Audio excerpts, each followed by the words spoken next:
Dan bah, yang ini ngelakuin dulu gara-gara dia betina. cik atuh bah. Dudunya wae, abah teh umur teh geus kolot, geus nincak 50 tahun. Bagana ge cicing di masjid, ngawirid, ngaji.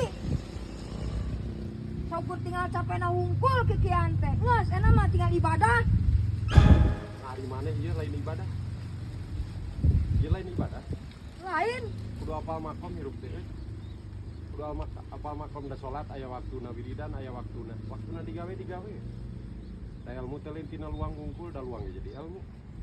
Patokan hirup mah ngaji mah. Ilmiah tina ilmu kitab, alamiah tina alam, ilahiyah sing nepi ka Gusti aya sarua keur ibadah. Ngahukuman batur teu para rubuh. Manya kuring teh kudu hayo ngawirid. Emang ibadah teh ngawirid wae. Saya teh ladang ngawirid aing teh daek. Digawe metakeun hirup ngamangpaatkeun sehat dino kaya sia ukur guna-guna gelang layang kelakuan teh. Nah, Ka itu balik.